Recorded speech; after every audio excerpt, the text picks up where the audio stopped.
नमस्कार दोस्तों, मैं उमेश कुमार कुशवाहा हाजीपुर में आया हुआ हूं और हाजीपुर केले के बागान के लिए माना जाता है। देख लीजिए, पूरा केले का बागान इधर लगा हुआ है, इधर दिखाइएगा। पूरा जहां तक आपका नजर जा रहा होगा केले का बागान है और केले के बागान में शानदार बकरी पालन हो रहा है। बीचों बीच, यानी उधर भी केले का बगीचा है और इधर भी है, बीच में शानदार बकरी फार्म हो रहा है। शानदार इसलिए बोल सकता हूं कि भले ही बकरियों का संख्या कम हो, लेकिन जो भी बकरी है बहुत ही शानदार है। तो हम कहाँ पे हैं, ऑनर का क्या नाम है और किस जगह पर अभी हम बिल्कुल एक्यूरेट खड़ा है, ये सब हम इनसे पूछेंगे। ये पेशे से खुद वेटनरियन है, फील्ड में ये काम करते हैं, ट्रीटमेंट करते हैं, एआई वगैरह करते हैं। तो उसके बावजूद भी ये बकरी पालन के लिए कैसे समय निकाल लेते हैं और इतना शानदार जो बकरी पालन ये कर रहे हैं, कौन सा ब्रीड है, क्या देखभाल करते हैं, बहुत कुछ आपको जानकारी इस वीडियो में मिलने वाला है। आप अपना नाम और पता दर्शकों को बताएं। जी, मेरा नाम मंजीत कुमार सिंह उर्फ मुन्ना सिंह हुआ, ग्राम पोस्ट गोविंदपुर गोखला, बिद्दुपुर, जिला वैशाली। मैं देख रहा हूँ कि जो भी बकरियां आपके पास है बहुत ही शानदार है और बकरी जो बच्चा अभी जनी है अपने अपने बच्चों को दूध पिला रही है और दूध की मात्रा भी बहुत ही अच्छा है इस नस्ल में। तो ये नस्ल तो दूध के लिए माना ही जाता है क्योंकि बीटल नस्ल है। तो बीटल के अलावा और कौन कौन से नस्लों पे आप काम करते हैं? जी, मेरे पास बीटल है और कुछ बरबरी है और जमुना पारी है, एक आध बकरी जो है सोजत की भी है। सोजत की भी है जी। मैं देख रहा हूँ कि ब्रीडर आप जमुना पारी का रखे हुए हैं और जमुना पारी का शानदार ब्रीडर है। तो क्या बीटल को और बाकी सभी बकरियों को इसी से क्रॉस कराते हैं? नहीं, बीटल को बीटल से क्रॉस कराते हैं। जो जमुना पारी और सोजत है उसको जमुना पारी से क्रॉस करवाते हैं। जो बरबरी है उसको बरबरी से क्रॉस करवाते हैं। तो बाकी ब्रीडर नहीं है तो ये दोस्तों का सहारा लेते हैं? हाँ, दोस्तों के यहाँ ले जाके क्रॉस करवा लेते हैं। अगल बगल में फार्म होगा? अगल बगल में और फार्म है। देखिए, कभी भी आप काम करते हैं तो किसानों से मिल के रहें। जो काम आप करते हैं वही काम अगर सामने वाले कर रहे हैं, जिसे बकरी पालन, तो उनसे मिल के रहें। क्योंकि इंसान एक ब्रीडर खरीद सकता है, दो खरीद सकता है, कितना खरीदेगा? क्योंकि ब्रीडर का कीमत होता है। तो अगर आपस में तालमेल बना हुआ रहेगा तो आपका काम रुकेगा नहीं। अगर मैं ये बोलूं कि जमुना पारी का जो ब्रीडर है बच्चा से पाले ही या बड़ा मिली खरीदे थे? नहीं, इसको जो है थोड़ा सा बड़ा था, ज्यादा बच्चा भी नहीं था, 6-7-8 महीना का था। उस समय मेरे यहाँ आया था, उस समय से मेरे यहाँ है। अभी तो मैं समझ रहा हूँ कि वजन इसका 70-80 किलो के लगभग है। हाँ, अभी 65-70 kg वजन है और अभी जो है 4 दांत पे है। 4 दांत पे है, यानी 2 साल से एभव हो रहा है। हाँ, लगभग 2 साल।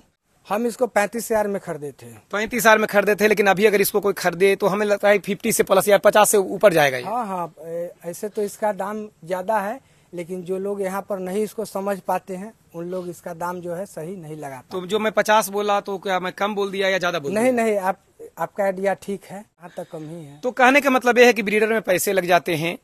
तो ब्रीडर एक आप रख लिए जमुना पारी का। अगर आपके मित्र के पास, दूसरे फार्मर के पास बरबरी है, किन्हीं के पास बीटल है, किन्हीं के पास बोर है, तो ऐसा अगर बना हुआ रहेगा तालमेल, तो बरबरी की बकरी है या जमुना पारी है या जो भी नस्ल है, बीटल है, तो क्रॉस करा के ओरिजिनल बच्चे भी आप ले सकते हैं। तो अभी जो बीटल देख रहे हैं तो उसके हम देख रहे हैं कि ओरिजिनल बीटल के बच्चे हैं। तो अभी जो हमने फार्मूला बोला कि मित्र का सहारा लें, दोस्तों का सहारा लें, तो उसे ही काम हुआ है। हाँ, ये सब दूसरे आदमी के यहाँ जिनके पास बीटल है, हाँ, उनसे जो है, यानी कि उनके यहाँ ले जा करके क्रॉस करा करके ये सब बच्चा जो है जी मिला है। बहुत तालमेल रख के फायदा हुआ ना। जी। तो आप तो आप वेटनरियन हैं, फील्ड में काम करते हैं। आपका क्या काम है, आप खुद ही अपने मुंह से बताएं।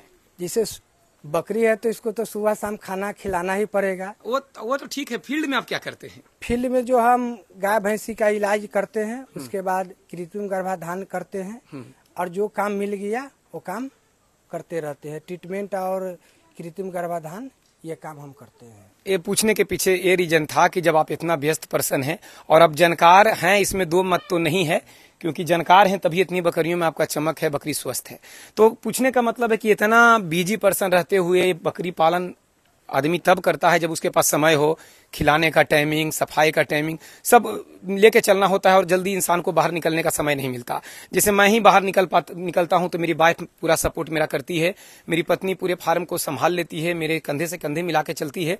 तो मैं चूंकि मैं गवर्नमेंट का ट्रेनर भी हूँ और प्राइवेट बैच भी लेता हूँ और आप लोग जैसे जानकार लोग के पास पहुंच के उनका इंटरव्यू भी लेता हूं ताकि लोगों तक बात को एक्सपीरियंस पहुंचा पाऊं।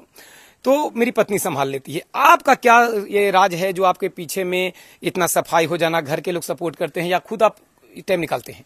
नहीं, सुबह में तो हम खुद टाइम निकाल के साफ सफाई खाना उना खिला के निकल जाते हैं। बाकी काम रहा जैसे बच्चे को दूध पिलाना, उसके बाद फिर उसको जब जरूरत हो खाना खिलाना, तो घर के लोग कर लेते हैं। मैंने घर के लोग सपोर्ट, जिसे पत्नी वगैरह साथ देती हाँ, है। पत्नी बच्चे उच्चे भी साथ अपना रहते हैं। ये बात छेड़ने का सीधा मतलब था मेरे भाई की, आप ये काम आप दूसरा काम करते हुए भी कर सकते हैं। यदि आप बिजी पर्सन हैं तो भी ये काम आप कर सकते हैं। यदि घर की महिला, आपकी पत्नी, आपके बच्चे, आपके माता पिता जो भी आपका अगर सहयोग करते हैं तो आप बाहर वाला भी काम कर पाएंगे और ये भी काम कर पाएंगे। अन्यथा कोई सपोर्ट आपका नहीं है तो पूरी तरह से इसी में रहना होगा। अगर घर से सपोर्ट नहीं मिलता तो आपको लगता है कि आप फील्ड का काम कर पाते? नहीं, तब तो फिर बकरी का काम ही ऐसा है कि दिन भर कुछ न कुछ काम लगा ही रहा है। जैसे कभी बच्चा पिलाना, तो कभी खाना खिलाना, कभी कोई बच्चे का पेट खराब हो गया तो उसको दवाई देना, कभी कोई बकरी का कोई परेशानी हो गया तो उसको इसमें टाइम देना पड़ता है। तो घर के लोग सब काम कर लेते हैं? हाँ, घर के लोग सब कर लेते हैं। यही बात निकालने के मतलब था। वीडियो का मेरा सीधा मतलब रहता है कि आप अगर करने जा रहे हैं तो आपको क्या क्या तैयारी करना है, उसके ऊपर ये मैं चर्चा करता हूं।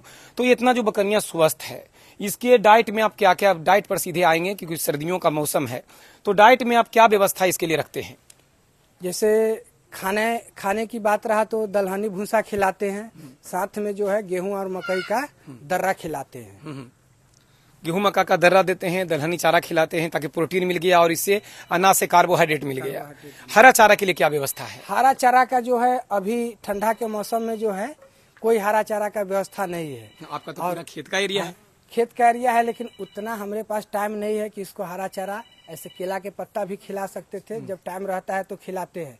ऐसे गर्मी के मौसम में नेपियर जब हो जाता है तो नेपियर एक टाइम यानी कि इसको भूसा दाना खिलाते हैं और एक टाइम जो है नेपियर खिलाते हैं। मैंने कहने का मतलब है कि अभी हरा चारा बिल्कुल नहीं दे रहे हैं। हाँ, अभी हरा चारा का व्यवस्था ही नहीं है, इसलिए नहीं दे रहे हैं। देखिए, कहना ये चाह रहे हैं कि बहुत लोग का सवाल रहता है कि हरा चारा नहीं रहेगा तो बकरी पालन कर पाएंगे या नहीं।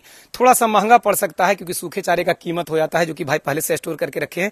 लेकिन बिना हरा चारा के भी बकरियां पाल सकते हैं, रहता तो खर्च कम होता, यही ना? हाँ, हरा चारा से थोड़ा सा नहीं खर्च में कम आएगा, लेकिन अगर भूसा भी अगर हम सीजन में इसको ले ले तो ज्यादा महंगा नहीं पड़ता है। अच्छा, अभी बात आगे बढ़ाएंगे कि बकरियां स्वस्थ है और चूंकि संख्या कम है, लेकिन जो भी बकरी है शानदार है। एक होता है कि संख्या बहुत ज्यादा रख लिए और बकरी कोई ढंग की है ही नहीं।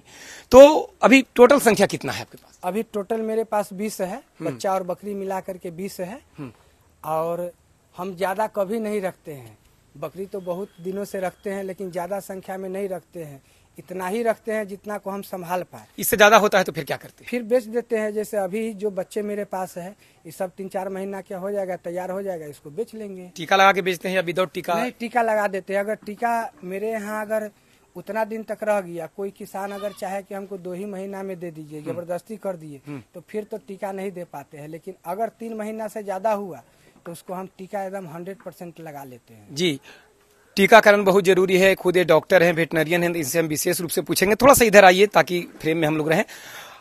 टीकाकरण कितना जरूरी है और कौन कौन से टीके लगाने होते हैं? जिससे टीका बहुत ही जरूरी है। अगर बिना टीका का अगर हम जानवर रखते हैं तो कब किधर से बीमारी आ जाएगा उसका कोई गारंटी नहीं है।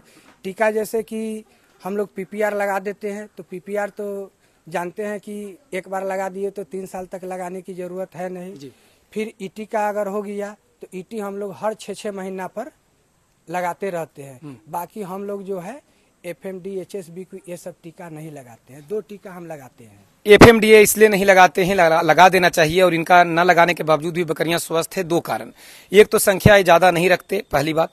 दूसरी बात, यहाँ का जो मिट्टी है धूस मिट्टी है, ये पानी ऑब्जर्व कर लेती है, यानी नमी इसमें अंदर चला जाता है, कीचड़ नहीं बनता। तो जब गंदगी नहीं बनेगा, कीचड़ नहीं बनेगा, खून में वो गंदगी नहीं लगेगा तो FMD का चांसेस कम हो जाता है।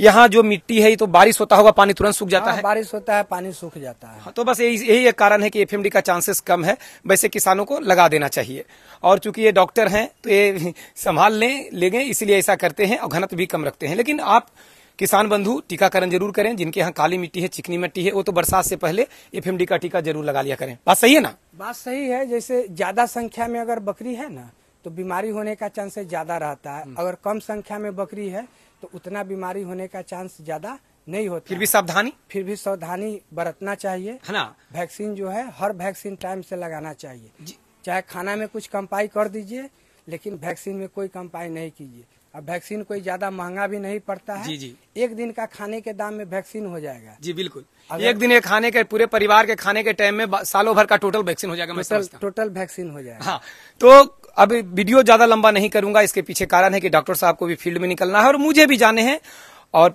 पहली बात तो कि इनको निकलना है, इनका मैंने कीमती समय लिया।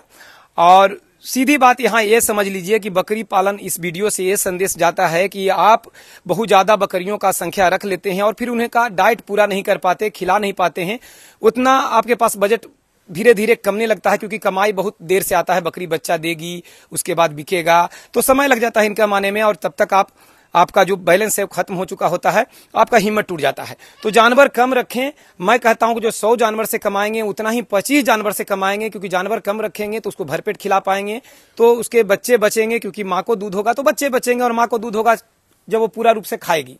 और जो बकरियों में चमक देख रहे हैं, बस कमाल इसी बात का है कि संख्या कम है और जानवरों के प्रति इनका लगाव और संख्या कम, दोनों मायने रखता है। तो मेरे भाई, जानवर 100-200 रखना बहुत बड़ी बात नहीं है, लेकिन आप चल नहीं पाएंगे। लेकिन अगर कम संख्या से करते हैं तो आप समझ पाएंगे कि बकरियां चाहती क्या है, कितना खिलाना है। जो आप कहते हैं डेली का खर्च, वो जोड़ने का जरूरत ही नहीं पड़ेगा जब संख्या कम रहेगा। जितना खाए बकरी को तो खिलाएंगे तो डेली हजारों की खा जाएगी। क्या मैं गलत कह रहा हूँ? जी, बात सही कह रहे हैं। अगर खर्च जोड़ा जाए तो एक दिन का कितना आता होगा? एक पे 10-12 रुपया में खा लेती है। 10-12 रुपया में खा लेती है, लेकिन अगर खिलाना ही चाहे तो कितना खा लेगी? खिलाना चाहे तो 100 रुपया भी खिला सकते हैं, है ना ये बात? लेकिन उतना खिलाने का जरूरत नहीं है, काम हमें चल तो जाता है। मुनाफा भी आना चाहिए हाँ, ना। तो इसीलिए संख्या कम रखें ताकि आप समझ पाएं कि मैं क्या खिला सकता हूं, मेरे पास साधन कितना है। इनका 10-12 रुपया का खर्च इसलिए है कि गांव से बिलोंग करते हैं, अभी हरे चारे का किल्लत है, तो इन्होंने सीजन में ही चारा इकट्ठा करके रख लिए थे। चारा कहाँ से लाए थे? दलहनी चारा तो आपके एरिया में होता नहीं? नहीं, आ जाता है, हाजीपुर धर्म काटा है ना, वहाँ पे पटना जिला से यहाँ पे भूसा आ जाता है और किफायती रेट में सीजन में मिल हाँ जाता है। हाँ, जो रेट गेहूं का भूसा है वही रेट में भी मिल जाता है। कई साल लगभग किस रेट में लिए थे? हम लिए थे 750 का लिए थे। मैंने 750 का क्विंटल, 750 का क्विंटल यानी 100 किलो, यानी 7.5 रुपये किलो ये लिए थे। और ये चूंकि वहां से भाड़ा लगा के यहाँ लोग लाते हैं तो 7.5 रुपये पड़ा था। अगर डायरेक्ट वहां से आदमी लिया जाए तो उस समय 3 रुपये 4 रुपये का रेट होता है। लेकिन चूंकि वहां से भाड़ा लाने, क्योंकि मैं इसलिए बोल रहा हूँ क्योंकि मैं उस एरिया के हूँ जहाँ दलहनी चारे होते हैं, है ना। तो जहां खर्च इस पर निर्भर करता है कि आपके एरिया में क्या उपलब्ध है। केले की बात करूं, मेरे यहाँ महंगा मिल सकता है, लेकिन यहाँ केले का बागान है तो यहाँ का कीमत अलग होगा। तो दोस्त, जो चीजें जहां संसाधन उपलब्ध है उस पर निर्भर करता है उसका कीमत, है ना। तो आज का वीडियो में इतना ही। आगे आऊंगा तो विशेष रूप से डॉक्टर साहब से राय मशवरा करूंगा और आप लोग तक एक्सपीरियंस पहुंचाऊंगा। बस ये बोल दूं कि जो एरिया आगे से पीछे तक का जो डॉक्टर साहब आप बनाए हैं, पीछे रहने के लिए रात में बनाए हैं और बीच में भी एरिया खुला है, पीछे एरिया कवर आपने किया है और ये बाहर का एरिया, तो ये तीनों एरिया मिला के कितना एरिया में बकरियों को रखे हुए हैं? ये 10-12 धूर होगा। 10-12 धूर माने स्क्वायर फीट में कहा जाए तो? स्क्वायर फीट तो उतना हम क्लियर नहीं बता सकते हैं, यानी कि हाँ 1012 स्क्वायर फीट। 1200 स्क्वायर फीट में 3 भाग बनाए हुए हैं। टोटल 1000 से लेकर 1200 स्क्वायर फीट है, जिसमें 3 भाग बनाए हुए हैं। एक अंदर का एरिया जिसमें ठंड में बकरियां रहती है, एक बीच में है कि बहुत धुंध है तो बीच में रख लिया और फिर धूप हुआ तो बाहर निकाल दिए, यही ना। और लगे हुए आपका घर है तो सारा हेल्प साथ में हो जाता है। और चूंकि आपने बाउंड्री नहीं किया इसलिए बांध के रखना होता है, बांध के रखना पड़ता है। अगर इसे बाउंड्री बाल कर दिया जाए, ढड्डी वगैरह लगा दिया जाए तो मैं समझता हूँ कि बांधने की जरूरत भी नहीं पड़ेगा। हाँ, तो अगले साल इसका बाउंड्री करके सबको खुला रखेंगे। हाँ, मैं बहुत जल्द इनके पास दोबारा आऊंगा जिसमें आप बहुत कुछ देख पाएंगे। आज के वीडियो में आप ये सीखे कि संख्या कम रख के स्वस्थ बकरी का पालन किया जा सकता है। और बकरी जैसा कि आप देख रहे हैं, जो लाइट है इधर दिखाइएगा, ये शानदार, ये सब जो क्वालिटी आप देख पा रहे होंगे, मैं तो कहता हूं कि शायद ही कोई ऐसा फार्म है जिसमें ऐसा क्वालिटी, ऐसा चमक और ये ग्रोथ आप देख पाते होंगे। तो बस एक ही है कारण है कि संख्या इनका कम है। जानकारी पूरा रखते हैं, खुद वेटनरियन है, फील्ड में काम करते हैं, एक्सपीरियंस रात दिन इनका बढ़ता ही जा रहा है, क्योंकि जो रनिंग में रहेगा उसका एक्सपीरियंस बढ़ेगा। और बस बाकी अगले वीडियो में हम विस्तार से और भी चर्चा करेंगे। नमस्कार दोस्तों, प्रणाम, धन्यवाद।